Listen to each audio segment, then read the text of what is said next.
கிறிஸ்துவில் மிகவும் பிரியமானவர்களே, ஆண்டவரை நாம் மறக்கின்ற நேரம் நமக்கு கெட்ட நேரம். ஆண்டவரை நினைக்கின்ற நேரம் நல்ல நேரம். பிரியமானவர்களே, நீங்க என்ன நேரத்தில் இருக்கீங்க? நல்ல நேரத்தில் இருக்கீங்களா? கெட்ட நேரத்தில் இருக்கிறீர்களா?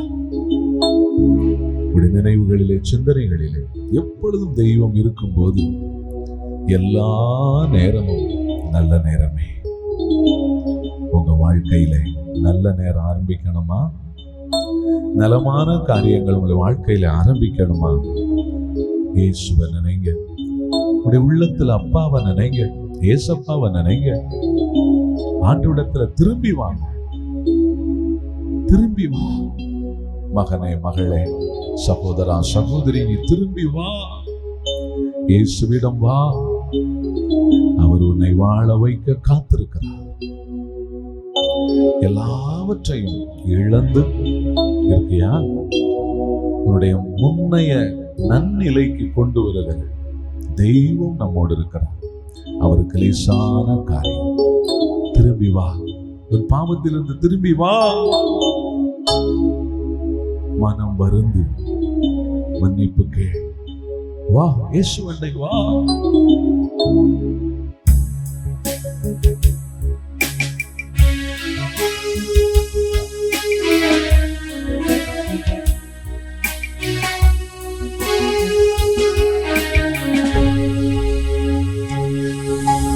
உம்மை மறந்தே வாழ்விழந்தே, மீது இரக்கம் வையும். உம்மை மறந்தே வாழ்விழந்தே, மீது இரக்கம் வையும். பாவி நான் ஐயா, பாவம் நான் செய்தேன். பாவி நான் ஐயா, பாவம் நான் செய்தேன். எனக்கு இறங்கும், என்னை மன்னியும். எனக்கு இறங்கும், என்னை மன்னியும். உம்மை மறந்தே வாழ்விழந்தே, மீது இரக்கம் வையும்.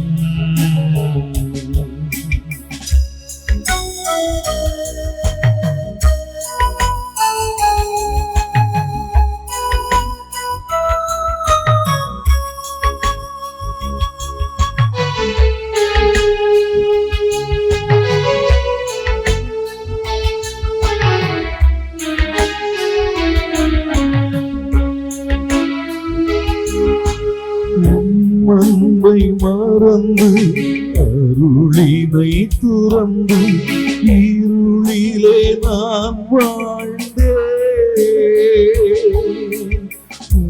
அன்பை மறந்து அருளினை துறந்து இருளிலே நான் வாழ்ந்தேன். பாவ இருளிலே நான் வாழ்ந்தேன். பாவ இருளிலே நான் வாழ்ந்தேன். உம்மை மறந்தே வாழ்விழந்தே, மீது இரக்கம் வையும்.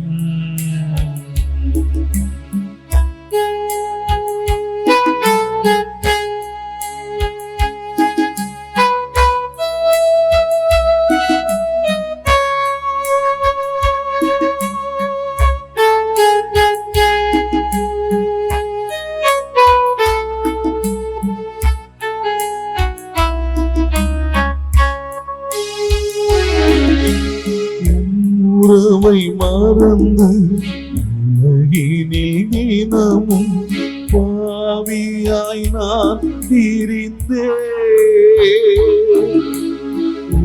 உறவை மறந்து உலகினில் தினமும் பாவியாய் நான் திரிந்தேன். பெரும் பாவியாய் நான் திரிந்தேன். பெரும் பாவியாத்தான் பிரிந்து உம்மை மறந்தே வாழ்விழந்தே என் மீது இரக்கம் வையும்.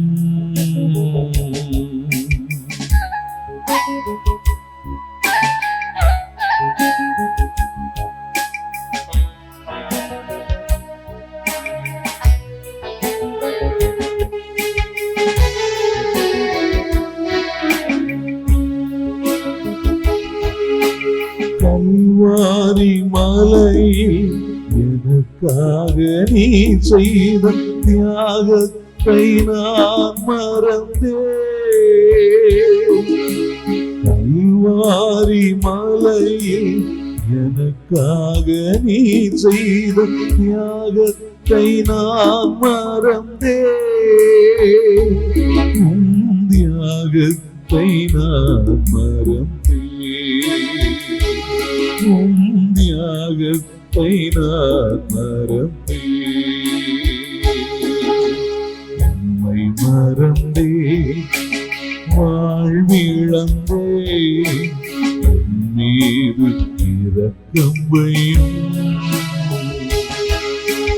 உம்மை மறந்தேன் வாழ்விழந்தேன் என் மீது இரக்கம் வையும்.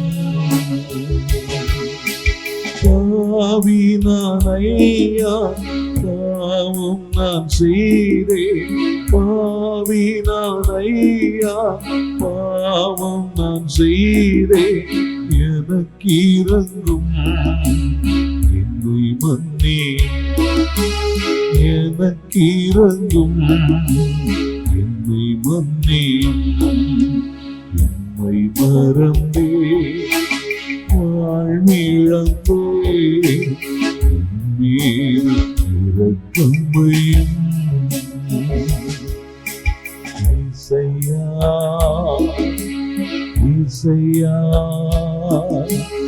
இசையா இசையா இசையா இசையா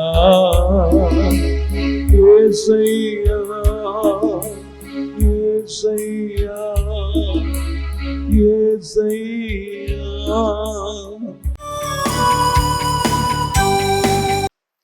இறை இயேசுவில் அன்பிற்குரிய அருமை சகோதர சகோதரிகளே, இந்த நாளில் உங்களை சந்திப்பதிலே பெரு மகிழ்ச்சி கொள்கிறேன். ஆண்டவர் இயேசு உங்களையும் உங்கள் குடும்பங்களையும் ஆசீர்வதிப்பாராக. அன்பு இறை மக்களே, இன்றைய இறை செய்தியானது என்ன சொல்கிறது என்பதை பற்றி ஒரு நிமிடம் தியானிப்போம். இன்று மத்தேயு எழுதிய நற்செய்தியில 5வது அதிகாரத்தில் 20வது இறை வசனம் முதல் நமக்கு கொடுக்கப்படுகிறது. அக்காலத்தில் இயேசு தமது சீடரை நோக்கி கூறியது, மறைநூல் அறிஞர் பரிசேயர் ஆகியோரின் நெறியை விட உங்கள் நெறி சிறந்திருக்கட்டும், இல்லையெனில் நீங்கள் விண்ணரசுக்குள் புக முடியாது என உங்களுக்கு சொல்லுகிறேன். கொலை செய்யாதே, கொலை செய்கிறவர் எவரும் தண்டனை தீர்ப்புக்கு ஆளாவர் என்று முற்காலத்தவருக்கு கூறப்பட்டிருப்பதை கேள்விப்பட்டிருக்கிறீர்கள். ஆனால் நான் உங்களுக்கு சொல்லுகிறேன், தம் சகோதரர் சகோதரிகளிடம் சினம் கொள்கிறவர் தண்டனை தீர்ப்புக்கு ஆளாவார். தமது சகோதரரையோ சகோதரியையோ முட்டாளே என்பவர் தலைமைச் சங்க தீர்ப்புக்கு ஆளாவார். அறிவிலியே என்பவர் எரி நரகத்துக்கு ஆளாவார். ஆகையால் நீங்கள் உங்கள் காணிக்கையை பலிபீடத்தில் செலுத்த வருகின்ற பொழுது உங்கள் சகோதர சகோதரிகள் எவருக்கும் உங்கள் மேல் ஏதோ மனத்தாங்கள் உண்டன அங்கே நினைவுற்றால், அங்கேயே பலிபீடத்தின் முன் உங்கள் காணிக்கையை வைத்துவிட்டு போய் முதலில் அவரிடம் நல்லுறவு ஏற்படுத்தி கொள்ளுங்கள். பின்பு வந்து உங்கள் காணிக்கையை செலுத்துங்கள். உங்கள் எதிரி உங்களை நீதிமன்றத்திற்கு கூட்டிச் செல்லும் பொழுது வழியிலேயே அவருடன் விரைவாக உடன்பாடு செய்து கொள்ளுங்கள். இல்லையேல் உங்கள் எதிரி நடுவரிடம் உங்களை ஒப்படைப்பார். நடுவர் காவலரிடம் ஒப்படைக்க நீங்கள் சிறையில் அடைக்கப்படுவீர்கள். கடைசி காசு வரை திருப்பி செலுத்தாமல் அங்கிருந்து வெளியேற மாட்டீர்கள் என உறுதியாக உங்களுக்கு சொல்லுகிறேன் என்கிறார். அன்புமிக்க சகோதர சகோதரிகளே, இயேசு ஆண்டவர் உன்னுடைய மன்றாட்டு கேட்கப்பட வேண்டும், உன்னுடைய வேண்டுதல் செலுத்தப்பட வேண்டும் என்றால் ஒரே ஒரு நிபந்தனை மட்டும் கொடுக்கிறார். நீ ஆலயத்திற்கு வருகின்ற பொழுது உன்னுடைய காணிக்கைகளை நீ எங்கே வைக்கணும்னா, ஆலயத்துக்கு முன்னாடி வச்சுட்டு போயிட்டு நீ முதலிலே யாராவது உன்மீது பகையாக மன வருத்தத்தோடு இருப்பது தெரிந்தால் அவர்களோடு சமரசம் செய்து கொள் என்ற ஒரு இறை வார்த்தையை கொடுக்கிறார். அன்பார்ந்தவர்களே, இந்த மன்னிக்கின்ற மனநிலையை ஆண்டவர் இயேசு நம்மிடம் வளர்த்து சொல்லும்படியாக கொடுக்கிறார். காரணம், இவர் மன்னிப்பின் தேவன். இயேசு ஒரு மன்னிப்பின் தேவன். அதனாலதான் அவர் நம்மிடமும் அந்த மன்னிக்கும் குணத்தை வளர்த்து கொள்ளும்படியாக அழைக்கிறார். இன்று வெள்ளிக்கிழமை இருதை ஆண்டவருக்கு ஒப்பு கொடுக்கும் நாள். இந்த வெள்ளிக்கிழமையில இயேசு என்ன செய்கிறார்? தன்னுடைய உயிரை எடுக்கக்கூடியவர்களை மன்னிக்கிறார். ஆண்டவரே, தந்தையே, இவர்கள் செய்வது என்னவென்று அறியாமல் செய்கிறார்கள், மன்னியும் என்று அவர்களுக்காக ஜெபிக்கிறார். அன்புமிக்க சகோதர சகோதரிகளே, இன்று நம்மால் மன்னிக்க முடிகிறதா? யாரையாவது மன்னிக்க நாம் கற்றுக்கொண்டால், மன்னிக்க தெரிந்திருந்தால் உங்களுக்கு ஆசீர்வாதமும் பெற்றுக்கொள்ள தெரிந்திருக்கும். உங்களுக்கு ஆசீர்வாதம் பெற்றுக்கொள்ள தெரியணும்னா மன்னிக்க தெரிஞ்சிருக்கணும். இது ஆண்டவர் இயேசு கூறுவது. ஒரு மனிதன் மன்னிக்கின்ற பொழுதுதான் அவன் எல்லா விதமான தடைகளிலிருந்து விடுதலை பெறுகிறான், ஆசீர்வாதங்களை பெற்றுக்கொள்கிறான் என்பது இயேசு ஆண்டவர் நமக்கு கொடுக்கும் செய்தியாக இருக்கிறது. ஆதலால் மன்னிக்கின்ற பொழுது நாம் ஆண்டவருடைய இரக்கத்தை நிறைவாக பெற்றுக்கொள்கிறோம். காரணம், இதுதான் கடவுளின் குணாதிசயம். நீங்க உங்க அப்பாவை பத்தி ஒரு வரியில சொல்லு அப்படின்னா சொல்ல முடியுமா? ஒருவேளை என்னுடைய தந்தை அன்பானவன், என்னுடைய தந்தை கடின உழைப்பாளி, என்னுடைய தந்தை நன்றாக தியாகம் செய்யக்கூடியவர் என்று சொல்லலாம். ஒரே ஒரு வார்த்தையில் விண்ணக தந்தையை நீங்கள் எடுத்து சொல்லணும்னா சொல்லக்கூடிய ஒரே வார்த்தை, என் விண்ணக தந்தை இது எல்லாத்தையும் சேர்த்து மன்னிக்கக்கூடியவர். மன்னிக்கக்கூடியவர் எவ்வளவு பெரிய வார்த்தை பார்த்தீங்களா? மன்னிக்கக்கூடிய ஆண்டவர். அப்போ அவர் நம்மிடம் எதிர்பார்ப்பதும் இந்த மன்னிப்பு தான். நமக்கு கஷ்டமா இருக்குதுங்க, நம்மளை பற்றி யாராவது மோசமாக நமக்கு எதிர்ப்பாக செயல்பட்டால் அவர்களை பழிவாங்கும் என்ற வேண்டும் என்ற எண்ணம் தான் வருகிறது. என்ன, இன்னைக்கு நமக்கு எதிராக யாராவது செஞ்சா ஆண்டவரே அவரை மன்னியும் சொல்ல மனசு வர மாட்டேங்குது. அவரை பற்றி ஏதாவது எதிர்ப்பாக பேச, அவருக்கு எதிராக செயல்பட ஒரு வாய்ப்பு கிடைச்சா உடனே செயல்படுகிறோம். அப்போ மனசுக்குள்ள பழிவாங்கும் எண்ணம் பொங்கி வழிகிறது. இது கடவுளுக்கு எதிரானது, இது ஆசீர்வாதத்திற்கு எதிரானது. நமது மனதிற்குள்ளே வரக்கூடிய அந்த பழிவாங்கும் உணர்வு ஆசீர்வாதத்திற்கு தடையான ஒரு உணர்வு என்பதை முதலில் புரிந்து கொள்ள வேண்டும். அதனால உங்களுக்கு ஆசீர்வாதம் வேண்டுமா? நீங்கள் தட்டுவது திறக்கப்படணுமா? நீங்கள் தேடுவது கண்டடைய வேணுமா? உங்கள் மன்றாட்டு கேட்கப்படணுமா? உங்களிடம் ஆண்டவர் கேட்பது மன்னியுங்கள், மன்னியுங்கள். மன்னிக்கிறதுக்கு பெருந்தன்மை வேணுங்க. ஒரு கோழை, ஒரு பயந்தாங்கோழி ஒருவரை மன்னிக்க முடியாது. பயந்து சுபாவம் இருக்கிறவரால் மன்னிக்க முடியாது. தைரியசாலி தான் ஒருவனை பார்த்து மன்னிக்க முடியும். அந்த பெருந்தன்மை வரும். எனவே என் அன்பு மக்களே, மன்னிக்க கற்றுக்கொள்வோம், இறை ஆசிரியரை பெற்றுக்கொள்வோம். ஆண்டவர் இன்று இருதய ஆண்டவராக உங்களையும் உங்கள் குடும்பங்களையும் ஆசீர்வதிப்பாராக. ஆமென், ஆமென். God bless you all. தொடக்க நூல் ஆதியாகமம் எடுத்துக்கொள்ளுங்கம்மா. 13ஆம் அதிகாரம், தொடக்க நூல் ஆதியாகமம் 13:14 வசனம் வாசிக்கிறீங்களாமா? லோத்து ஆபிரகாமிடமிருந்து பிரிந்த பின் ஆண்டவர் ஆபிரகாமை நோக்கி, அல்லேலூயா. இப்ப நீங்க நல்லா கவனிக்கணும். ஆபிரகாமை விட்டு பிரிந்த பின் அப்படின்னா அர்த்தம் என்ன? ஆபிரகாம் மட்டும் லோத்து பிரிஞ்சுட்டாரு. பிரிஞ்ச உடனே அங்கே யார் வந்துட்டா? ஆண்டவர் வந்துட்டார். பக்கத்தில் கை கூட சொல்லுங்க. சில உறவுகள் நம்மை கைவிடும் பொழுது, அவர்களுக்குரிய ஆதாயத்தை தேடி அவங்க போகும்பொழுது, நாம் தனிமையில் நிற்கும் பொழுது, அங்கே நம்மை ஆண்டவர் தேடி வருகிறார். நம்மளை யார் மட்டும்தான் தேடி வருவா? அவங்களாம் தேடி வர மாட்டாங்க. அல்லேலூயா.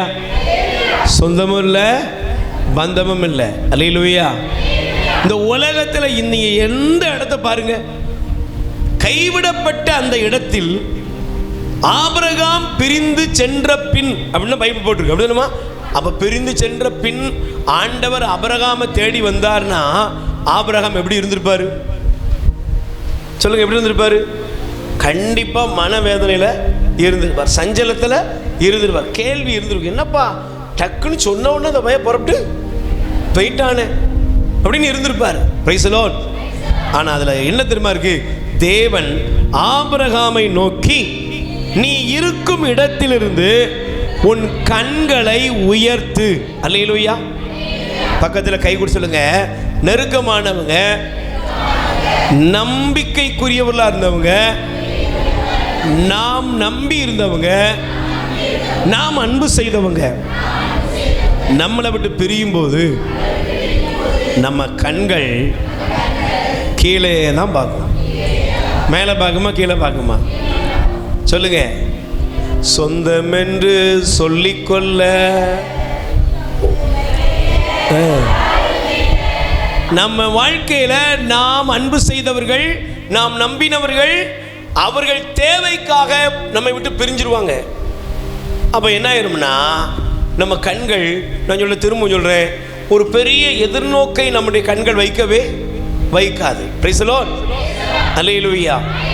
இப்ப ஆபிரகாமுடைய கண்கள் என்ன செஞ்சுதான்? சொல்லுங்க. ஆபிரகாமுடைய கண்கள் எப்படி இருந்திருக்கும்?